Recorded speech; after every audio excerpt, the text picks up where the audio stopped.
This is Channel F. F. F. F. F.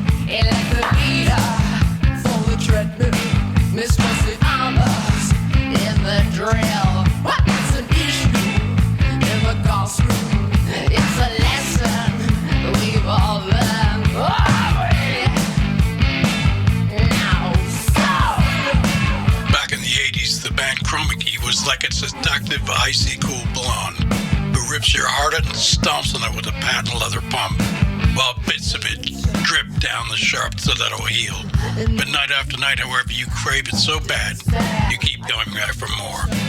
In the toss room, you're something nice. While you're here, it's a selection of the system in a charisma of control. It's action in the lost room when it's a disease of lust.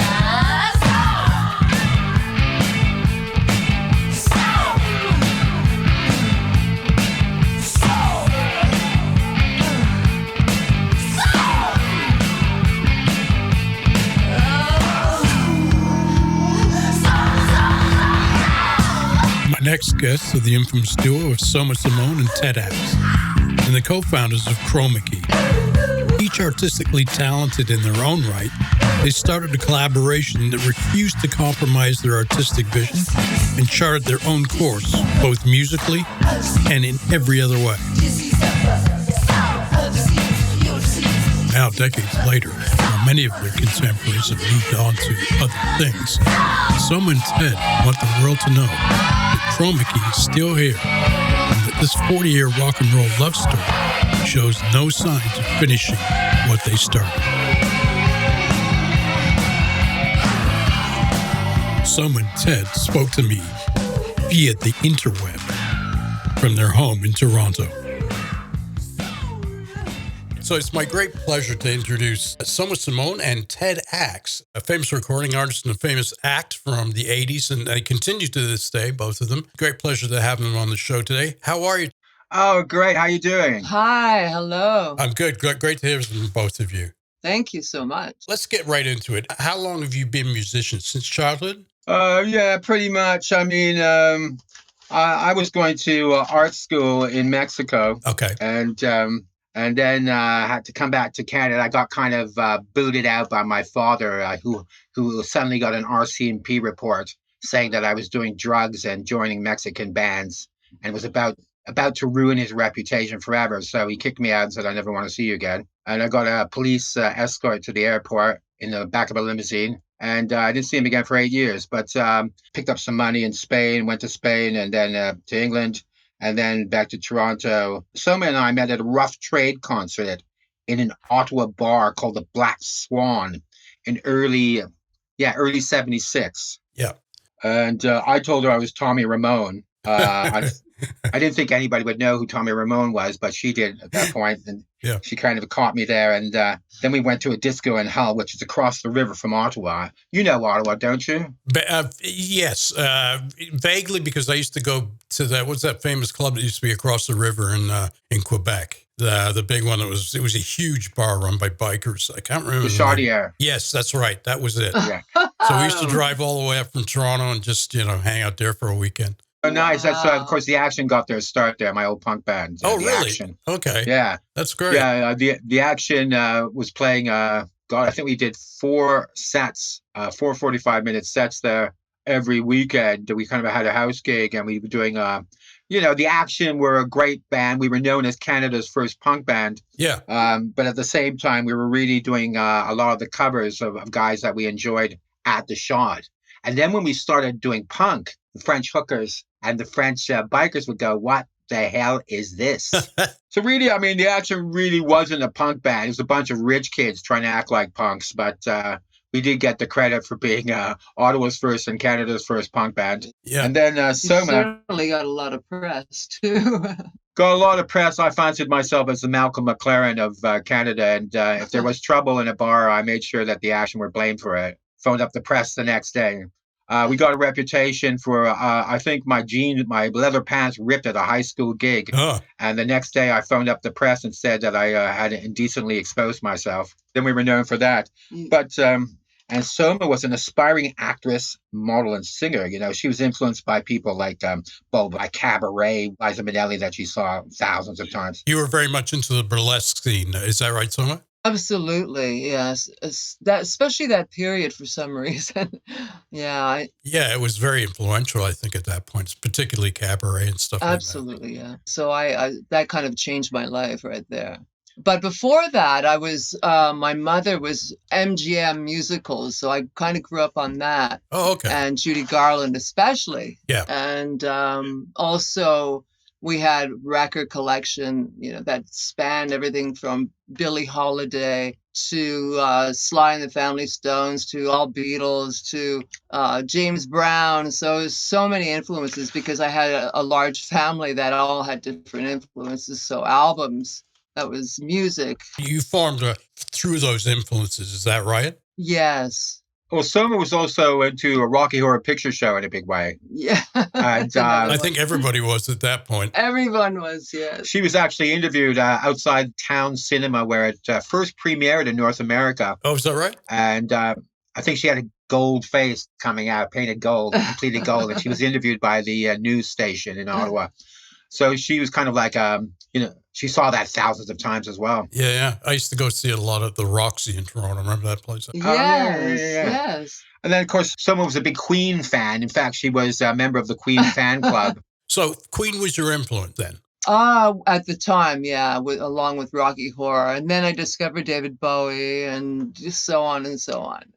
Yeah. Also, you were influenced by the Phantom of the Paradise, that movie. Yes. I loved Paul Williams. I loved him. Apparently that was based on Phil Spector in some part. Oh, really? Yeah, I read an interview somewhere, and they said that Williams had been influenced by Spector as a character, you know, sort of the evil producer. Swan, the evil producer. That's right, yeah. Now, what about you, Ted? What was your influence? Well, I was influenced by Alice Cooper in a big way because he was called Alice and he was a guy, so it was very androgynous for me. Yeah.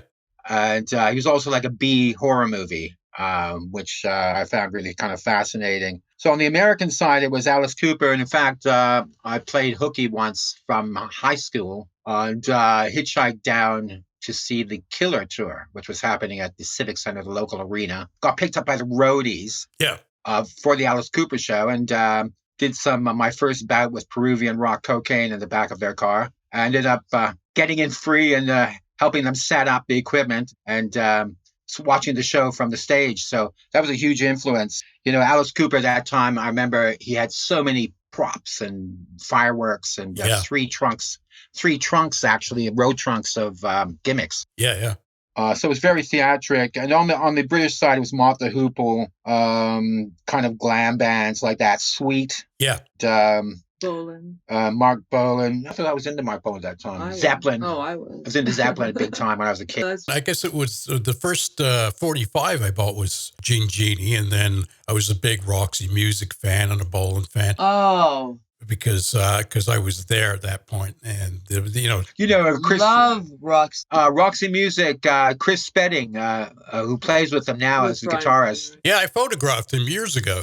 Oh, he produced me in L.A. He did a demo for me. Yeah, I used to hang out with him. Yeah, great guitar. Yeah, absolutely. And then we met in Ottawa, hung out a lot, and started going to clubs in Ottawa. We saw Bauhaus, which was a big influence before they were big. Yeah. At some little rinky-dink bar in Ottawa. And I don't think they were too happy about playing there. They only had 3 strobe lights, huge strobe lights. And that was their light setup. They were very theatric. So that influenced Soma quite a bit, and my guitar playing, of course. When we did form KHROMA KEY, I cut my hair after seeing Bauhaus. Yep. I was getting more into the kind of goth stuff that was coming out of England. Yeah. and the new romantic scene and the action were just stuck in there, kind of Rory Gallagher, Stones thing. And but yeah, I mean, the action were a fantastic band, and we opened up for the Stranglers' North American debut in Ottawa. Wow, great. And were chosen to tour with the Ramones. So the action did get quite a ways, but the band did not want to move out of Ottawa. So I definitely wanted to get out of there because, the only thing that Ottawa has to offer is politicians and hockey players. Like most capital cities, yeah, I can understand. Yeah, right. But it, had some great things. We were able to sneak into concerts a lot because we looked like the band. So Soma and I would always get into concerts free. The move to Toronto in the back of a cab in 1980 for $100 flat fee with our cat. From Ottawa? All our stuff in the back of a cab. We moved to Toronto. Wow. And moved into Ossington area near the Queen Street Mental Health Center. Very different. Yeah, I know that area well. I used to have a studio down there, so I know exactly what you're talking about. Right. Remember that time? It was completely different. I used to have a studio just a little bit east of there, and every now and then it was a studio that was floor level, street level. And I used to leave the doors open in the summer. And every now and then, one of the guys would walk in and just walk around and talk to himself a bit. And I just kind of usher him out very slowly. Yeah. We moved in with my big brother. Okay. He was about 4 years older than me. Yeah. And it was like halfway up Ossington Street. He had a kind of a stable of street urchins that he would bring in. Yeah. So it was kind of conducive to rock and roll in a sense because it was so crazy living there. Yeah. And downstairs were a bunch of gypsies, and we caught them once trying to kill a ghost with a broom handle through a door. So they were well into strange behavior. And, back then it was very industrial, wasn't it? Toronto. Absolutely. It was very tough. Like, I got beaten up in the subway. Soma was hassled, and I was hassled a lot by jocks. I guess we would call them jocks in Toronto, with the kind of colored jackets on, like blue leather jackets saying University of Toronto or. Yeah, and also that end was pretty tough anyway, because for the most part the West End was very working class. I mean, I used to come down to the St. Clair or Christie, and there were there were Italians, there were Portuguese, there were Jewish people, there were Greeks. There was just a whole bunch of working class people. Right. And they were tough. It was a tough place. It reminded me a little bit of places in New York. You know what I mean? Like a very kind of, you had to really watch what you were doing down there. Absolutely. And and Parkdale was just kind of a no man's land. Not too many people would venture in there. But having said that, Toronto was, I thought, much better back then because it wasn't so yuppie and so rich. Yeah. In this area, had a lot more character and a lot more characters. Yes. Absolutely. I remember we knew one guy called Dogface, and he lived he built a stage in a warehouse space, and he lived underneath the stage. But there's lots of characters. We started writing new songs, and I played guitar, and Soma sang. It kind of just happened that way. Yeah. It wasn't really a conscious decision. And we started going out to the clubs in Toronto, like the Queen City. Yeah. On Queen Street, which was a strip bar during the day. They even had a boxing ring where the stripper would perform. Queen City Tavern, I remember that place. Yeah, right. Yes. Our first gig was at the Cabana Room, and we were pretty punky. I mean, it was like kind of like a Bauhaus, really stripped down sound. Yeah. Initially, yeah. Initially. What punk was kind of evolving into, I guess, in some ways, wasn't it? Yeah, kind of goth. And Soma was very androgynous. She had short hair with a super high quiff. Yeah. So it was that very kind of angular look of the 80s and the beginning of the 80s. Absolutely. Yeah. Yes. And she was, a lot of times she couldn't hear herself with the loud band and the heavy guitar. And she had developed a kind of an angry. Well, at some points, Chroma Key was very controlled, and at the other times it was very out of control and angry. So people didn't really know what to make us a lot of the time. But we met a lot of the bands. I know you talked to Hugh recently from Breeding Ground. Oh, who helped us so much. Yeah. A big send out to them. Yes. Yeah. We opened up for them. Especially Hugh and John Sheriff. Yes. And Vital Signs, another band. Yeah. Yeah. I had a good interview with you. We really got down to some nitty gritty. It was very cool. I loved it. Yeah. Yeah. We met the Rent Boys guys, the drummer Nick, who started playing with us, and Brat, the bass player, started playing with us. Okay. And the scene was a lot different back then. Everybody would support each other. Everybody would help each other out. Vital Signs let us practice there. Breeding Ground. Yeah, Breeding Ground. We opened for them, and they opened up for us at the same time we were playing. They were opening up for us at another club. Oh, okay. Yeah. At that point, even back then, I thought we should have gone to Europe because the look was so outlandish for Toronto. Yeah. That I thought, well, we would have been appreciated a lot more in Europe because it had a very European feel. I was going to kind of ask you about that, Ted, because one of the things I found was that, and I think Scott Thompson from Kids in the Hall sort of quoted it very well. He said that Canada's like coming back, you have a strange hat on and your mother says, why are you wearing that stupid hat? Oh. And I always, you know what I mean? I always felt that that's what Toronto was like. You could be completely, free to do whatever you want outside of the country. But as soon as you come in, people just don't understand it. Right. They don't get it, or some people do, but the majority of people don't. And it was always, how many Torontonians does it take to screw in a light bulb? 4 to screw in the light bulb and 1 to run to New York to see if it's done properly. Yeah. That's really, right. Toronto would suck any American or British ass. Yeah, or critique their own with crossed arms. Yeah. Performers who come here, they sense an arc of safety.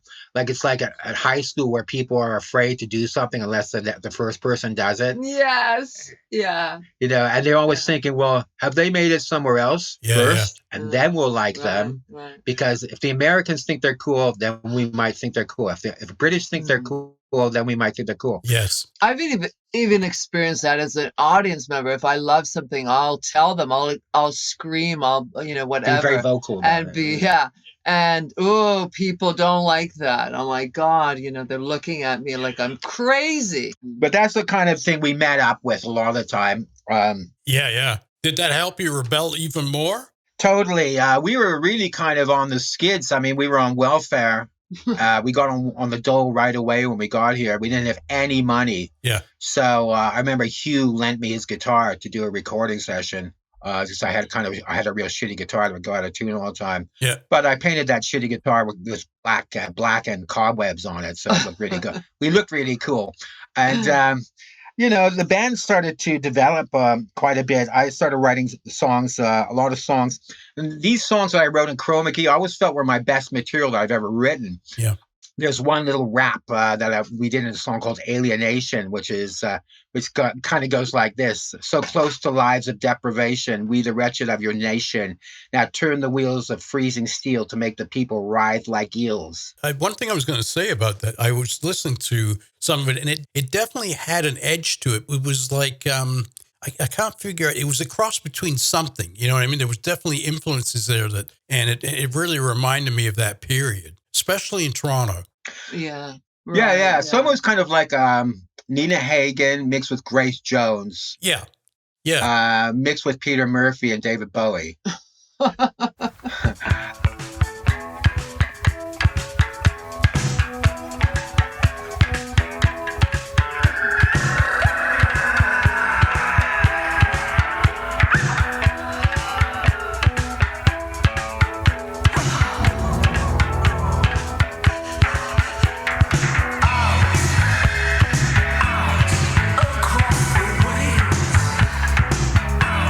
Across the waves.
playing Larry's once, and some deranged biker guy who were hanging out with his buddy said, "Show us your tits." Yeah. And that was typical, though. that's Yes. typical, Toronto. yeah, Toronto. So we were kind of, pearls before swine, as it were. Yeah. Yeah.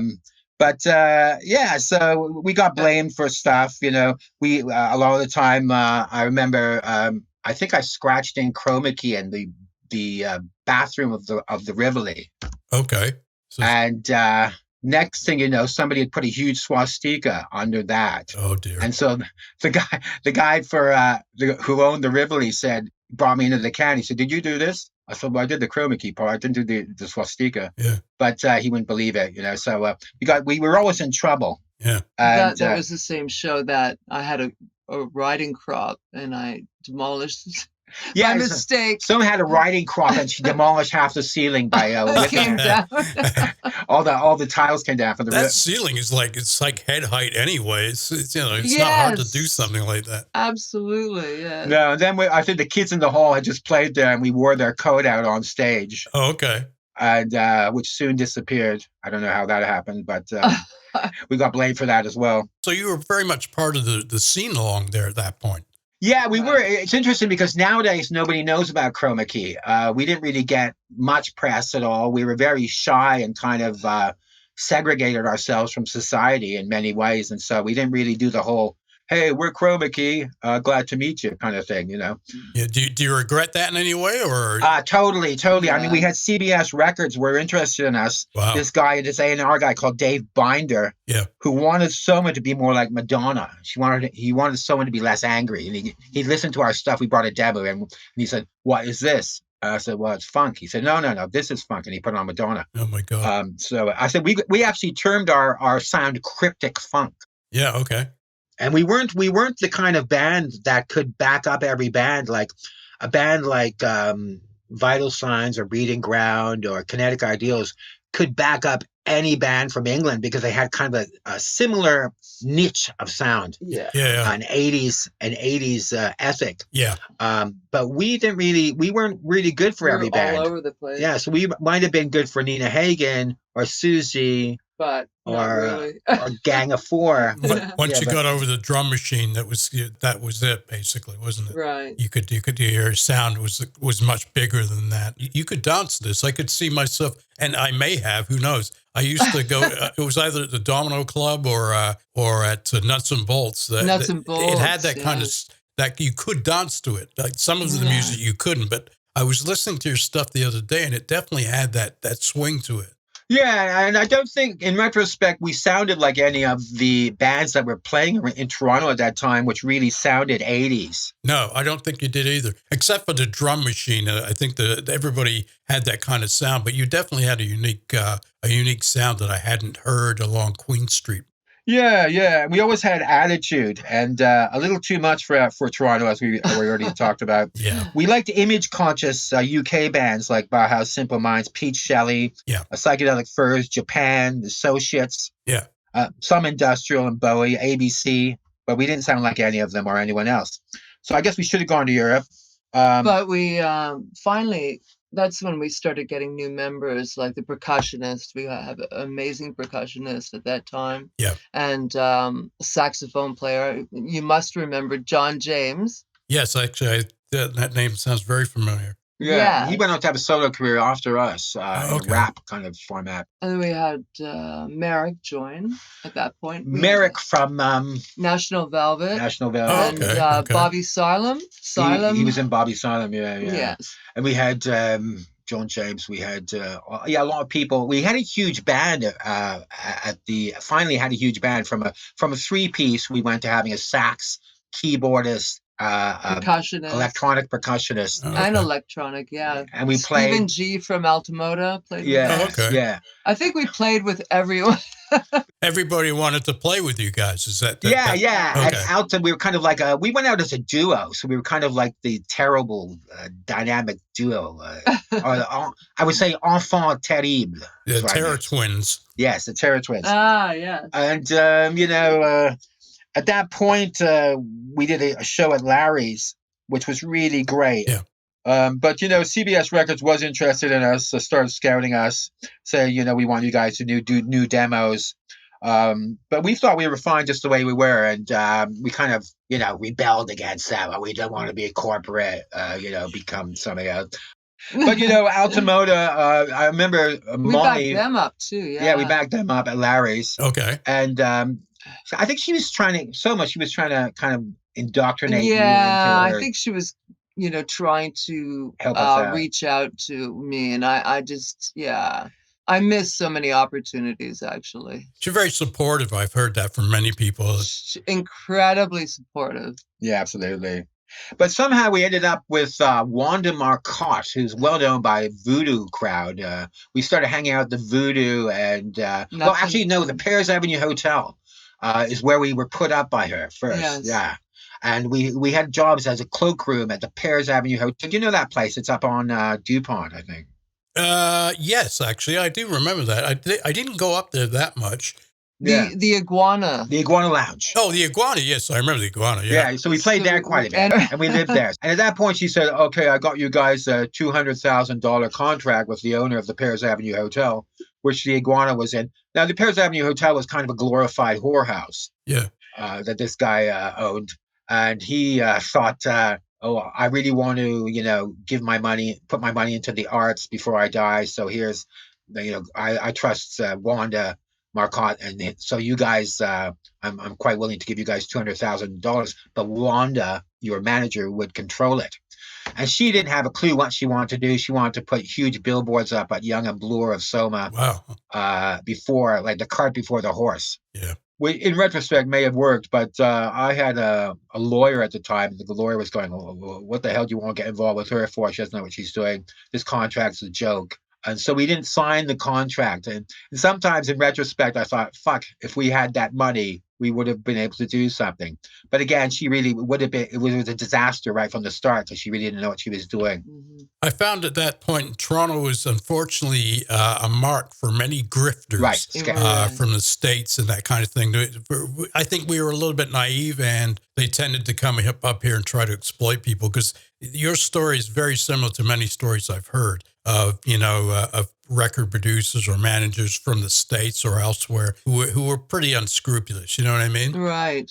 Well, yeah, $200,000 was like a lot for us because we were on the dole. Yeah. And it was a 5-year contract, but we didn't. Anyway, but eventually she moved us into another place right across from the gasworks. The gasworks. Oh yeah, okay. I know that place very well. Yeah, right across from the gasworks, which we saw fights every night. So we moved into that club. She was paying our rent for a while. No, it wasn't a club; it was an apartment. But we started working at the Biorhythm, which was right next to Voodoo Club on St. Joseph and Yonge. Yeah. And we still had KHROMA KEY going, but it was just kind of two of us at that point. She got some guys in from Altamoda, Washington and Ettrick, yeah. And they lent that kind of real funky feel to the band.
across the avenue. Tales, they're crashing on our hooves. Size of your shit. So welcome. Things on your back, things on your back, things on your back, things on your back. Dinosaurs.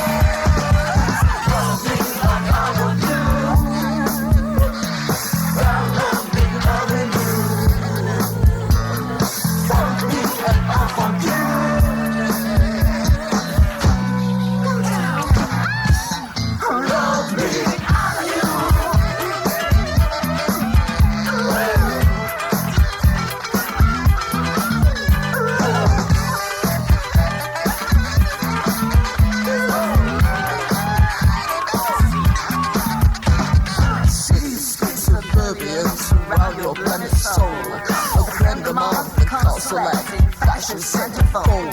Psychedelic rhythms and the politics of the streets. From well-bred family tables to the music business beat. Wherever there's a contract and big bucks to be found. Fat man makes no compromise, but he loves to deal in pounds of flesh.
Did you guys ever play Katrina's? You remember? It was like a mixed gay bar that was just a little bit off Young Street. I don't think we No, did. okay. I don't know. No, I'm not sure. We don't. But we did appeal to that crowd, and so a lot of trans would talk to Soma in the washroom, right? You didn't want makeup. I mean, you had a big history with transsexual men. Transvestites, yeah. Cross dressers and whatever, in terms of bonding with them and helping them do their makeup and stuff. So did that sort of spring out of the fact that you were completely different from anything that was sort of going on down here? Because I must say that, generally speaking, that's what was happening. Yeah, absolutely. It was quite conformist. Yeah, absolutely. Yeah, we were pretty different from what was happening here. It's true. And when we got involved with the club scene, we, of course, were dancing a lot, and we danced to all the new British stuff. So we started becoming more influenced by that as well. And but I guess that was kind of the nail in the coffin came when we were. I guess it was Larry's. We were doing a Larry's gig. Yeah. Well, no, when we were living. We were living at the behind club. The Voodoo. Yeah. I found a note in the bushes, and it was kind of a stalker, and and everything changed after that. Oh, okay. Anyway, this person, it was a very strange period. It was a bad scene. It was a dark period. Well, he was it changed everything. He was like a guy who thought he was Rutger Hauer in the Blade Runner. Okay. Yeah. He had Nexus 6. He had Nexus 6 tattooed on his arm. And he worked at a mortuary. And lived there. And lived at the mortuary. So he he was fascinated by Soma, and used to see us at the clubs and would just kind of stalk her. So I went one day and saw all over his walls, he had blown up pictures of me that I had done ads for, different modeling gigs. Yeah. Wow. So he couldn't differentiate from the stage act to reality. Is that basically what? Absolutely. And thought that we were meant to be together forever. So it was that kind of vibe back then, you know, that got dark and everything was kind of, yeah, too much stuff. I was beaten up in the subway badly once on the subway car, the last car home from a gig. Yeah. And I didn't suffer any damage at all, but it was just kind of that scene where, you know, these kind of violent guys are running around beating people up all the time. It seemed on Young Street. Yeah, well, I mean, that was when they used to throw eggs at what was it, St. Charles every Halloween. They used to, Oh, yeah, no. they used to pelt it with eggs. That was sort of tradition. Go throw eggs at the fags. Oh, Yeah, God. right. Terrible. Yeah, it's sort of before Wellesley became like church became what it was. But yeah, so when we were in Toronto, I said, Soma, my God, you should be, you know, following up on your modeling career here. So I took her to see Judy Welch, was a big modeling agency. Right. What happened was with Soma's modeling career is that we didn't have any money for go-sees. At the end, we realized afterwards that she would have given her money. But she walked everywhere in the winter to go see these photographers. Yeah. It was just when her career was getting started, so you need a portfolio with different photographers. So she was trudging around in the snow with, you know, with pain from the accident. I mean, I did. You did some, yeah, some I incredible stuff. did. Yeah, absolutely. But I started doing a lot of hair modeling too. Okay. So Right. that was great. That was good too. Get free haircuts. and free color. So yeah. Yeah. I was one of the first ones in Toronto with the crazy color red. Oh, really? But then That's I had true. to pay for it though. I'm serious. Yeah, because now red hair is just run of the mill, but back then it No was big deal. so startling to have bright red hair. Yeah. Especially at that point. We were definitely a mix, kind of a really an intoxicating mix of punk, street punk, and goth and haute couture. Yeah. European In influence. Vogue magazine, you know, so we had the capability of being in Vogue, but at the same time we were on the dole and you know, getting in trouble at every turn. I did notice from your photographs that you definitely come across as, like, for lack of a better word, that kind of Bowie fairy kind of look. Yeah. It always reminded me of sort of, I don't know, Art Deco meets something, you know, burlesque or whatever it was. Right. Yeah. Yeah, there's one, I remember there's one cabaret. shot, cabaret, Yeah. right? Yeah. One shot of me and Soma from a hair ad from Diva Salon where we were doing a, what do you call that, tug of war, where you have your hands up on a table and you're pulling each other back and forth, left and right. Oh, like to see which arm one would wrestling. dominate. Arm wrestling? You mean? Arm wrestle. That's it. Yeah. Right. Yeah. So it's kind of that relation. Soma and I had that kind of relationship, and I think that was the crux of the problem of Ted and Soma and KHROMA KEY as a duo, because I had come from, you know, 5 years of being a Singer frontman. frontman with a lot of press, and then was kind of being a guitarist. Yeah. And of course, what happens is, and you always hear this, you know, when the singer starts getting all the attention, the rest of the band goes, "Oh, what about me?" So that sort of had to kind of happen in a way, because I was writing the songs. Yeah. Soma was singing them. But I was writing too. And you were writing as well, contributing, yes, absolutely, yeah. absolutely. So I think that was the problem initially with KHROMA KEY, and it kind of magnified itself at the end. We didn't really push it. I didn't think I really pushed it for that reason, because I think deep down I wanted to be a singer. Yeah. So I think that was the real problem. Maybe that's why nobody knows about us now. But certainly a lot of the 80s bands from Toronto have gotten their fair due. I think you should have, you should be recognized, because judging by the music, I mean, I've heard a couple of, more than a couple of cuts from the stuff that you sent me, and I'm sure I heard you back then. And I'm quite surprised that you hadn't received more sort of coverage, especially in this era. Yeah. You know, because let's face it, I mean, Toronto wasn't exactly a plethora there weren't that many bands. That's right. You know what I mean? So, Yeah. and you guys really would have stuck out. So I'm a little surprised that you didn't get the due that you should have. Plus, we never made a video, which would have probably helped us a lot at the So time. much at the time, yeah. Yeah, And at that point, they were really starting to get hot, weren't they? that's right. Yeah, in fact, chroma key is a video term, as you know. It means, Yeah. The green screen. the green screen, yeah. So that was something that our manager, Wanda Marcotte, should have really looked into getting us a video. Yeah. She kind of wanted to be part of the band or something, I don't know. Yeah. But we refused. We refused to be pigeonholed. You know, we had a kind of a worldly feel about us, an old world feel for kids, and a lot of the music that we listened to was world music, like Fela Kuti. Yeah. So many. Manu Dibango. influences. Yeah. Did you ever go to the World Music Festival down at the Harborfront? Yeah, well, we saw Fela Kuti. And James Brown, I think there. We saw James Brown there. Oh, yeah? Okay. James Brown's a big influence. Yeah. Yeah, big influence. That was a great festival. I was really kind of sad when he closed it down. Yeah, right. yeah, absolutely. Well, we had that kind of world feel. We'd have a song that was all arabesque, and then we'd have a song that was kind of African, like Faith. No, yes, say.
sounds very much like you were influenced by a very broad range of musical styles. Is that correct?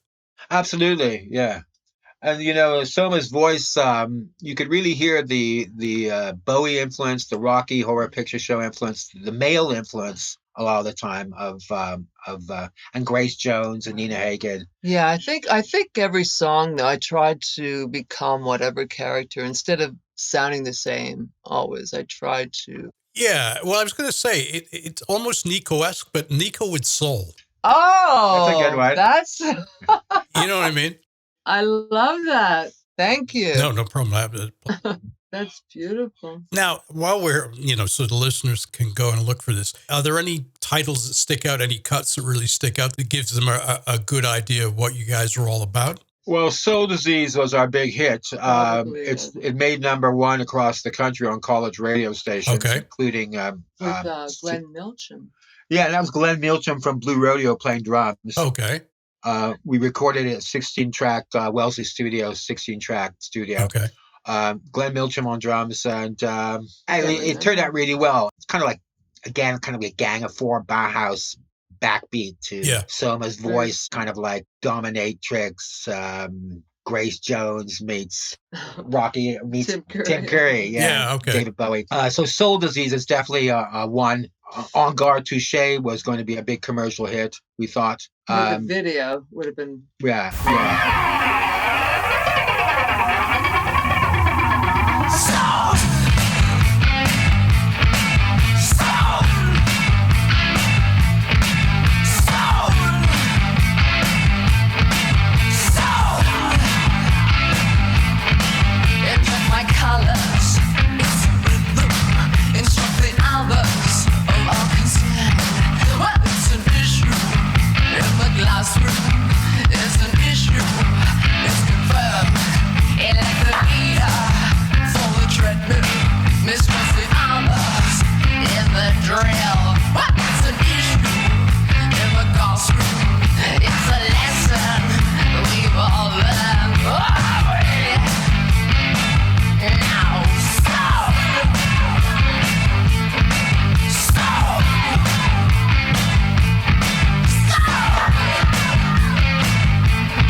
Trebas, the school Trebas? Oh yeah, we got involved with doing a recording cut for free. Everything for free. Yeah. Oh, Travis, yeah, the institute there. Travis, yeah. Yeah.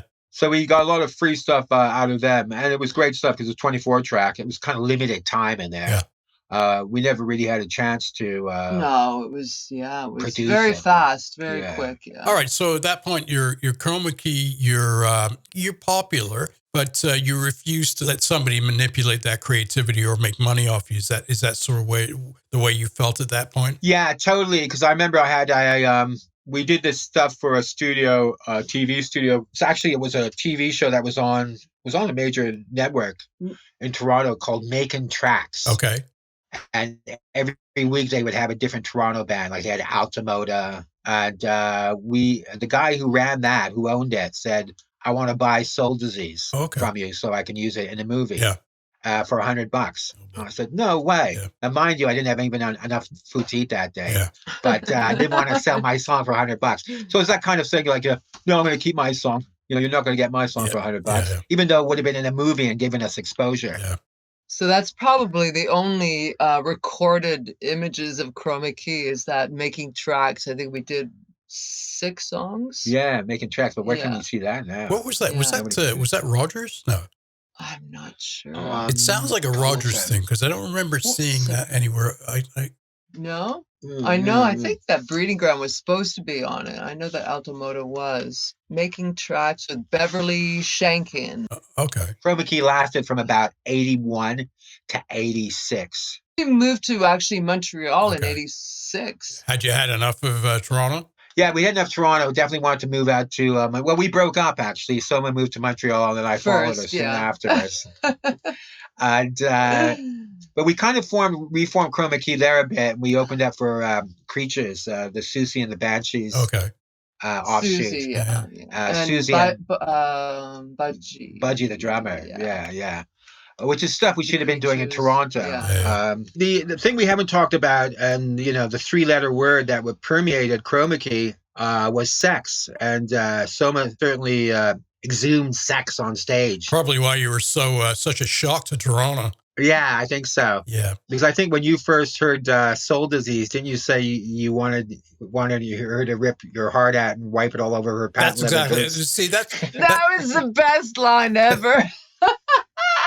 It's like a cool blonde that just ripped my heart and wiped it on her pumps. Yeah, that's basically. That's fantastic. And I went back for more. But that's right. You went back for more. It's sort of this. It's a very strange thing. It's like Toronto never seems to. It's there, but it never seems to admit that it's there. They won't admit that, they won't get admit over yourself. Yeah, they won't admit that they have an underbelly. You know what I mean? It's It's like, no, you're not on the farm anymore, kids. It's a new world, right?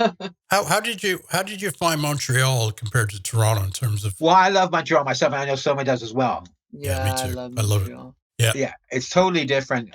Different vibe, yeah, and people are so much more into arts and more receptive and free. I've had some of my best shows in Montreal for sure. Yeah. I know there was a tendency in English Canada to negate the French part of it, but I always found the French part of Canada so much more artistic and. Well, let's face facts. Without the French, Canada would be like Switzerland. I mean, in some ways. Yeah, absolutely. It'd just be boring. In Montreal, also, there was we started painting. We started doing a lot of art, and Painter on Direct was.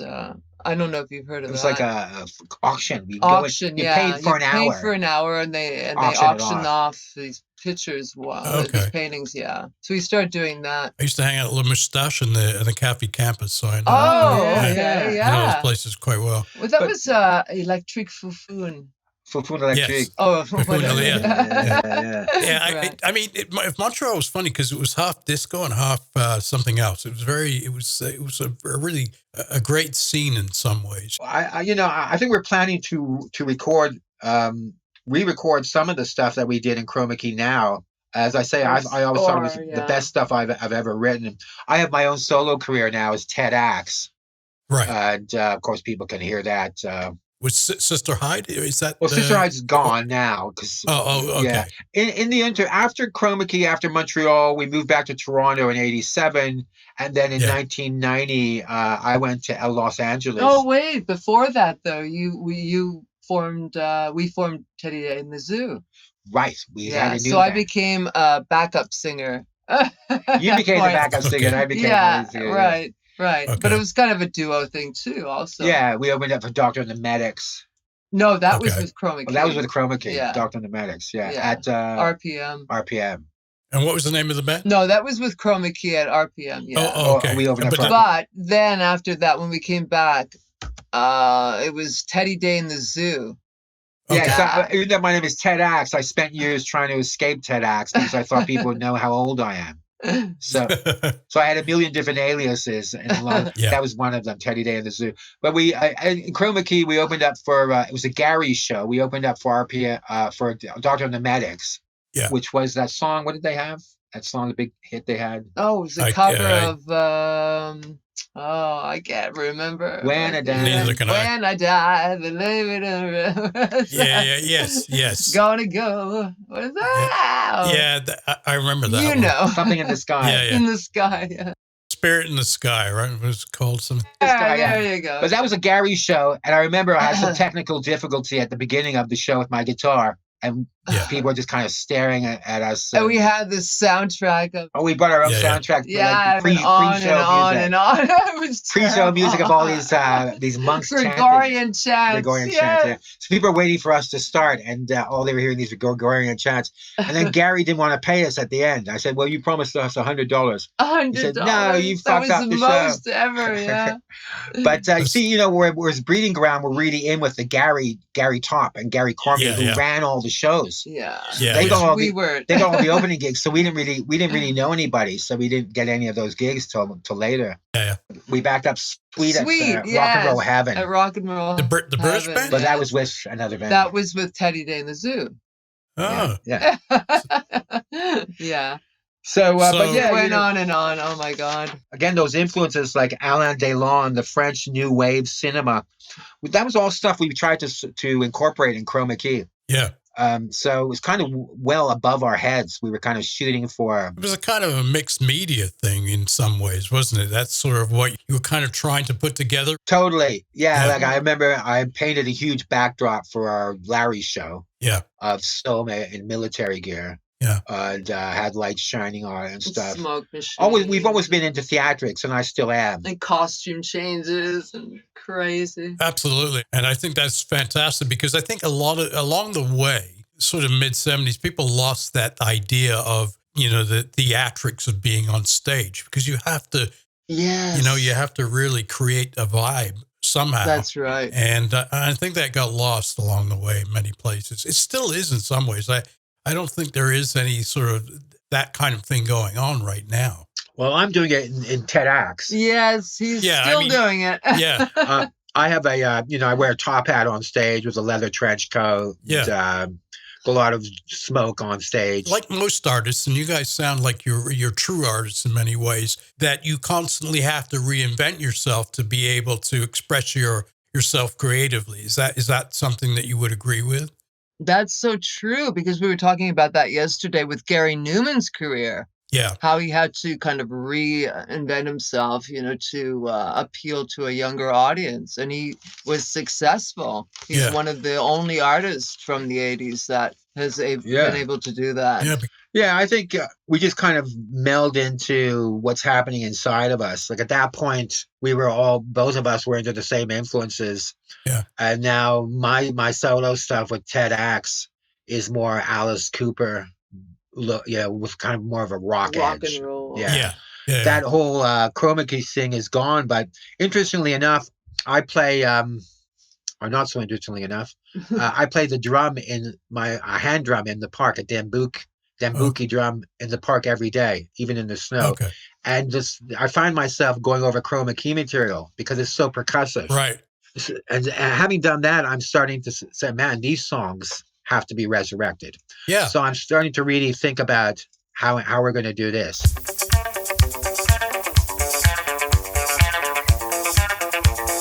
Un, deux, trois, quatre.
Absolutely. I was just about to say that because I mean, obviously there's a bit of a renaissance for that period as well. Right. That's and true. a lot of people interested, especially younger kids. And I think any artist, their projects are it's a constant kind of recreating yourself in many ways. And I think that's part of the process. There certainly seems like you guys did that.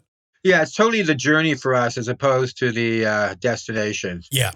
And that's one thing I think is lost in today's music scene and basically our way of life in 2021. And people are just looking at their phones constantly. Yeah. And, we've lost the whole idea of creating. Yeah, you very rarely come across anything new these days. It's very cookie cutter. I mean, there are definitely some really abstract bands out there. People are doing stuff that's very abstract, but that's sort of the way you have to be at this point to break through the conformity in many ways. Yes, and you have to look for them. They're not there. You have to search for these people. Luckily, I mean, there's stuff on. You do have the internet, but yeah, that's right. That's right. So you develop the style, you develop the image. You've talked about your influences. One thing I have to say is that many of your contemporaries, like Ultimotum, Molly Johnson, Breeding Ground, many other bands have not fallen by the wayside, but just stopped doing what they were doing. And you guys continued doing what you were doing. Were you driven by the need to do this? Well, nobody really knows what's behind, what makes an artist paint or a singer sing. Right. But I think for us, it's always been a need to express ourselves and to be unlike other people. Yeah. Because right now we're living in an area of Toronto which is very cookie cutter. Yeah. And it's like one child, one dog, walk them in the park every weekend. And people jogging. Yeah, disgruntled husband, always on the phone. Now, I think, fortunately or unfortunately, we've started creating online a lot. So I haven't painted a picture for months, and I really want to. And I've painted for Soma's painting the house, different colors. That's a form of painting, I guess. Yeah, she's incredible interior decorator. But I guess we haven't felt the need to make a lot of money. Money being secondary to our artistic happiness. Yeah, happiness. Yeah, you have creative control, and you're happy with that. Yeah, yes. At the same time, of course, a big hit can change your life. Yeah, in music. But we've refused to be whores. Yeah. No, that's legit. I mean, somewhere along the way, you have to be a whore if you want to make it in music. Let me tell you, boy. I think pretty well anything you do these days. But absolutely, that's so true. You know what I mean? Yeah. I mean, and we all have regrets, I'm sure. But but I don't let those, and I'm sure you don't let those regrets haunt you too much. No, they actually say that the first sign of age is having regrets. Yeah. And then they can take over your life. Right. You just get on with it. Yeah. I think it's amazing what happened with KHROMA KEY because, Soma had this accident with a hit by a half-ton pickup going 40 miles an hour. I think it would have sidelined anyone else. But she had the strength to get up on stage, fronting a band. And, I had the strength to be guitar and not singer. Yeah. And KHROMA KEY happened. And so I think that was a great thing. And so it was a moment in time in many ways.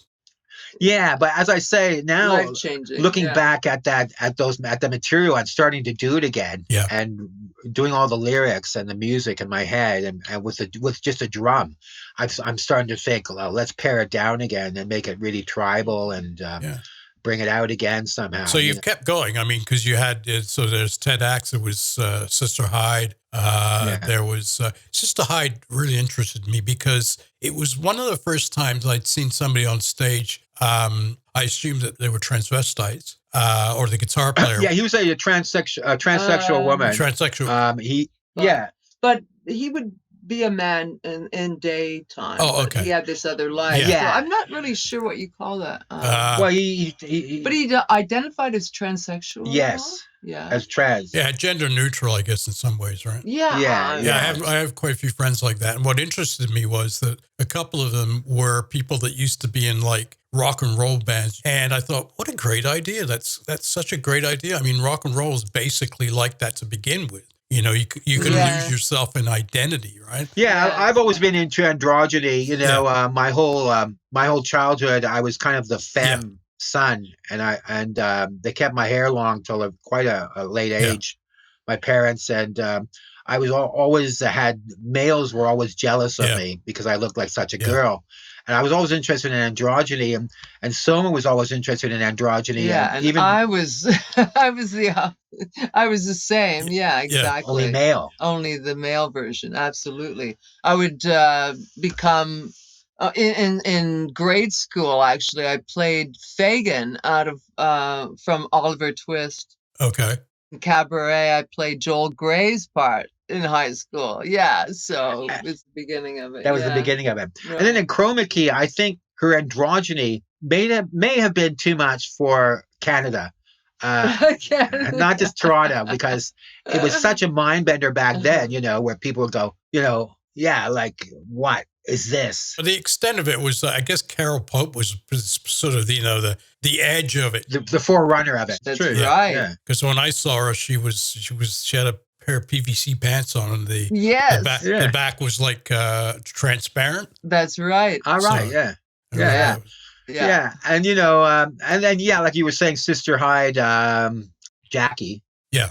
Real name Jack, but, and she became Soma for me in Chroma Key. So I was always playing up to her on stage. So if you look at the videos of Sister Hyde, I'd be kind of cooing and, you know, and rubbing myself against her. And, but I think the whole idea of having to stick to one gender is kind of outdated. Yeah. I mean, we're both born with, you know, two genders in us, and to negate one is, you know, afraid of people calling you this or that is labeling. Kind of, labeling. It's very strange because I really haven't seen anything like that in a way since, you know, Jane County, really. Oh, we love Jane. Yeah, Jane County. Yeah. So, and I hadn't really seen, I mean, maybe the Cramps a little bit, but, you know, Right. but that was the extent of it, you know? That's right. Right.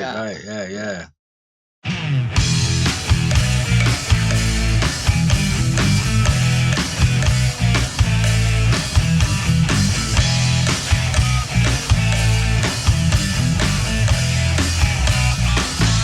It's an institution, a final solution.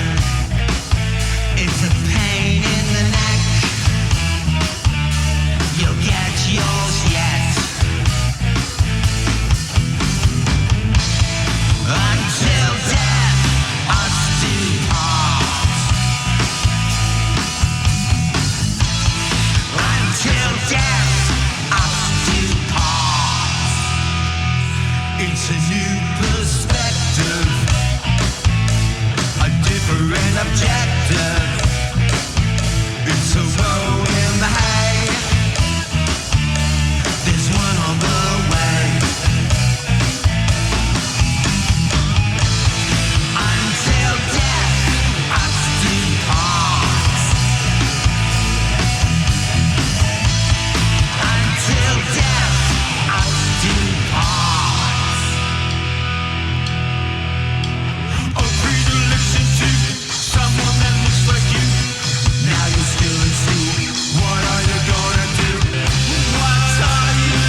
Yeah, I think about 2012 we moved back to Toronto from we went to LA and Seattle. Yeah. LA, Vancouver, and then Seattle. LA for 20 so we ended up living in the States for 20 years. We missed the Sunset Strip scene by about a year. And Thank God. Yeah. And we missed the Seattle grunge scene by about a year. Yeah. So we're on the cusp of these different scenes, but never part of one. Yeah. But in LA, we actually we did play the Whiskey. Oh wow! Oh, you played the Whiskey. Right, in LA we played the Whiskey. Thing. Yeah. Yeah, together. In a band called Bardot. Yeah. We had a band called Bardot, which is an apt name for Soma being in it. And she was the most incredible performer. I was doing backups, but she was an integral part of the band because she's. Yeah, I was going to say you were in good company at the Whiskey. Yes. That was amazing. The other thing we did, might be of interest to some people, is that we were great writers for gossip rags. Oh. So we made all our money. We made all our money making up stories about celebrities in Los Angeles. Oh, so it was a side hustle. Yeah, so we sold them for supplement your income. Supplement your income. You know, like that's great. The Inquirer, the National Enquirer. Yeah. Oh, I think they're like the Mad magazines of the century. They really are. Some of the stuff in there is hilarious. Absolutely, right? Yes. Soma was like the most outrageous. Soma was like the golden egg. She would lay these incredible eggs and sell them for $150 every week, or $700 at one point. Paying you per line and stuff, were they, or just like a? Oh my God! Per story. Per story. Okay. Yeah. But it went up and up. If it was a feature story, it was $500 at first. I remember at one point we were trying to get a story on the Canadian comedian. Oh, Jim Carrey. Jim Carrey. God. So this is terrible. We followed him down Sunset Boulevard in our car, going through red lights. He was trying to outrun us. And he knew what was happening, and he was rehearsing. Looked like in his car for a movie or something, because he was making crazy faces and talking. Yeah. Well, we do stuff like that, you know, like trying to get stories on people, and so you're kind of stringers and paparazzi at the same time. Yeah. That's great. Well, they were making so much money. We thought, why don't we make money off them? So, I mean, what the hell? Yeah. So let's talk about now. Let's talk. So you're mentioning the future. What are your plans in terms of your new projects, both of you? Well, for KHROMA KEY, we have a Porter studio at home. Right. So we're going to be doing more work on that. Yeah. And also, actually, I was working with a partner for several years called Lazarus. Right. Who was a friend from the Voodoo Club. We actually wanted him to do keyboards at the time. But so I've been working with him and as a side project, but we're going to do some stuff. But because of the virus, she hasn't been able to do that. Oh, yeah. Having said that, we want to resume work on KHROMA KEY because we feel that it was ignored at the time. Yeah, and it was a highlight of your careers in some ways, wasn't it? Yeah. In some ways, as I said, I think it's the best stuff I've ever written. Yeah. Because I was able to get out of the rock idiom, which I kind of always went back to afterwards. Yeah. But it had all those influences, and so now, you know, with more smarts and wisdom, we want to make it maybe a little more like the kind of production. When we hear some of the stuff, the production, we saw, if only KHROMA KEY had that production. Yeah. Especially now with Gary Newman, the latest. Right. Yeah. Right. Oh, that's the Gary Newman stuff. His producer was the same guy that did 9 Inch Nails. Okay. Yeah. So he had that kind of 9 Inch Nails production. Yeah. So a lot of the stuff KHROMA KEY could utilize that kind of production, and you know, Marilyn Manson kind of production as well. Now, so you're going to resurrect KHROMA KEY. Do you think it'll be easier this time in terms of getting yourself out there? Do you think you'll be able to renew that energy and get it going again? I think online. Yeah. That would be the advantage of it. Yeah, rather than live. Okay. Yeah, rather than live. Like Soma will still be able to do videos. Yeah. Yeah. Another thing we didn't really talk about was our love for animal rescue. Oh, in yeah. Los Angeles. That's sure. huge. Yeah. So that's sort of like a side thing. Yeah. From A the music. big part, though. Yeah. And in Los Angeles, we both rescued over 100 dogs and some cats. Yeah. Oh, okay. A lot of found them homes. Yeah, found them homes. Yeah.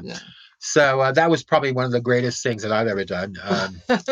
Because, you know, music and being an artist is one thing, but rescuing animals that didn't have a home is another, you know. So yeah, you get the satisfaction of knowing that you helped somebody. It's funny, so I was just going to say, yeah, having met a lot of artists in my life, maybe not music artists, but fine artists like Yeah. painting and drawing. Yeah. They're actually the most boring people in the world. The problem is because their lives are their project, and it's that's all they're interested in, really, in some ways. I mean, now you're using technology, you want to get online, you think you kind of have a love-hate thing with technology, or are you using it? I mean, you realize it must be used in order to get what you have out there, right? Love, hate, perfect. Yeah. You've decided to go that route because inevitably everybody's doing it. Right. Yeah. I myself have a bit of a problem with online performance, live streaming, because I'm so used to playing in a club and having my little smoke machine going and like crazy And your lights. lights. And I don't like the Yeah. idea of being in a living room.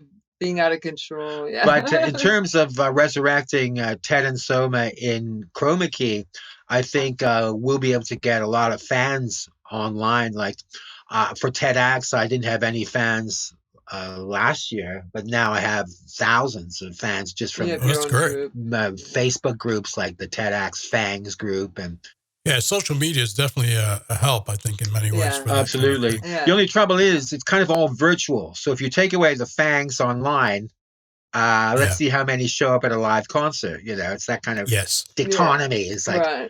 what is the actual virtual thing compared to the real thing? So nobody really knows.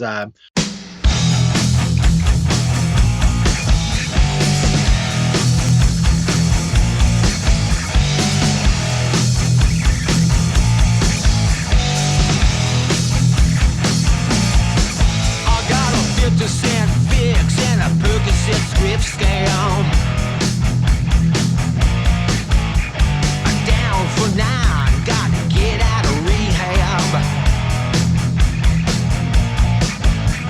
I gotta get out 'cause I can't smoke cigarettes. I wanna stay clean in this Holocaust airwaves. I gotta get out. I gotta get out. I gotta get out. I gotta get out of rehab. Out. I gotta get out. I gotta get out. I gotta get out of rehab. I watch TV, but I'd rather do jazz. Time for me to hit my vein that I'm laying. Got a dragon head and a spoon for a girlfriend. Can't take the heat, gotta get out of rehab. I gotta get out. I gotta get out. I gotta get out. I gotta get out of rehab. Out. I gotta get out. I gotta get out. I gotta get out of rehab.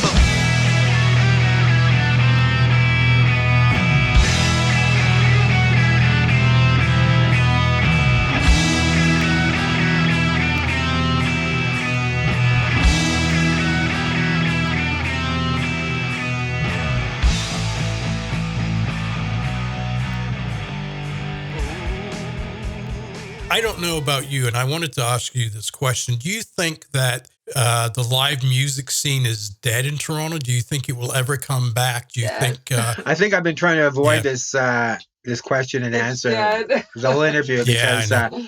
Absolutely. yeah, it was so different back then. The bands helped each other out, which doesn't happen Yeah. anymore. Everybody's into this narcissistic thing with selfies. Mhm. Look at me, I got Facetune now. You don't even have to see how I look. Plus, all the clubs Yeah. are disappearing. The clubs have all closed in Toronto. Yes, Yeah, absolutely. That's the so- one thing I think it's. I think Sneakies is still around, but other than that, I don't know if they all seem to be closing down. Like Yeah. one after Yeah, the absolutely. other. Because how can you go for 12 months without Yes. anybody going? Yeah. Yeah. But so the live scene might be dead, but there's still 60 little towns in this kind of golden triangle around Toronto that one can go and play and then come back. Yeah, that seems making a comeback. That sort of touring scene of like I said, Sudbury on a Saturday night. Yeah, right. So I Yeah. think TEDx is going to be doing that. Yeah. It's a brand new world in many ways. I mean, and I don't think it's.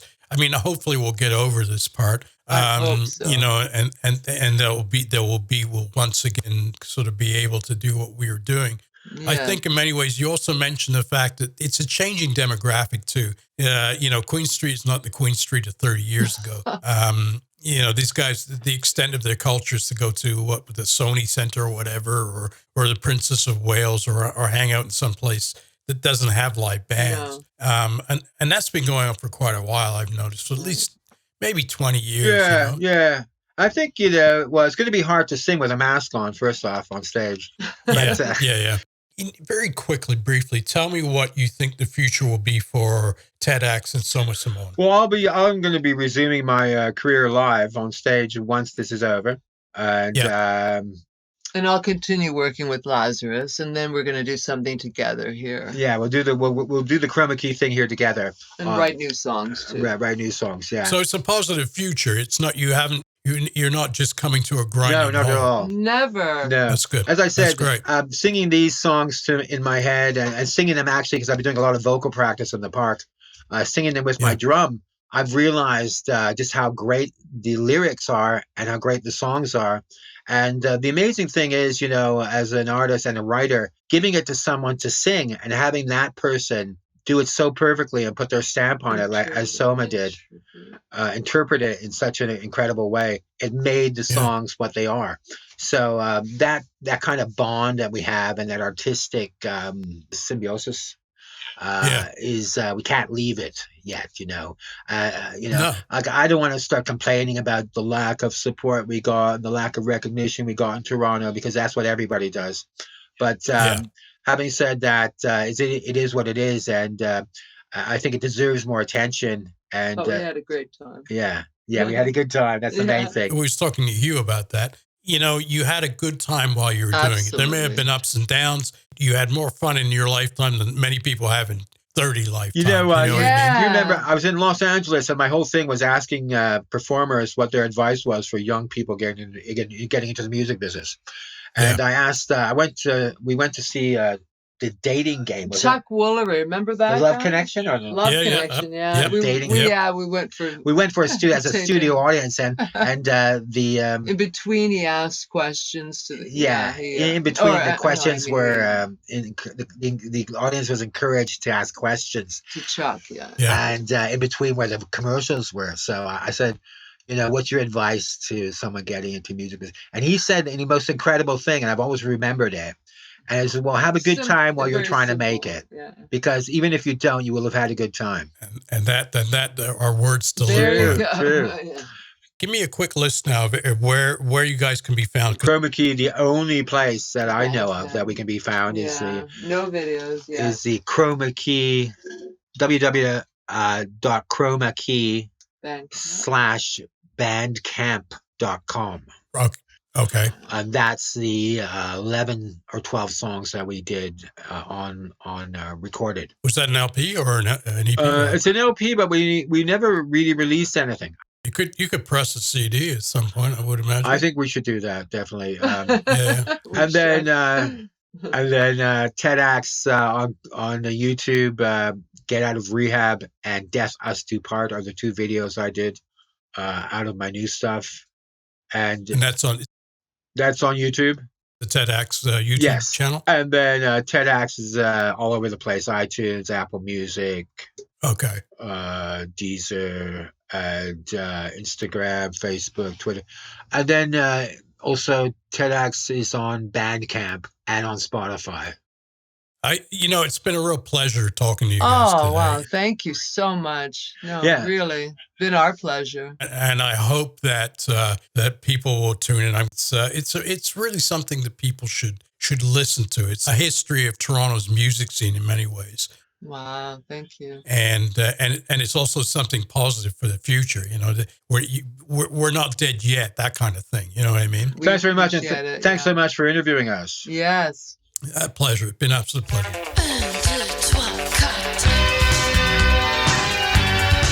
That was my conversation with Soma Simone and TEDx, the duo behind KHROMA Key. and their 40-year collaboration and partnership in this continuing rock and roll love story. You started dancing with the eyes, with the hips. You started dancing at ghost. We'll see you the next time on Channel F Podcast. This episode was produced and edited by Faisal Sheriff. Assistant editor and technical advisor Lori H. Sound design by Faisal Sheriff. And additional music contributed with the kind permission of Soma, Simone, and Ted Axe.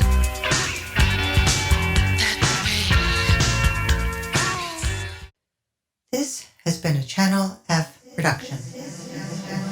You are listening to Channel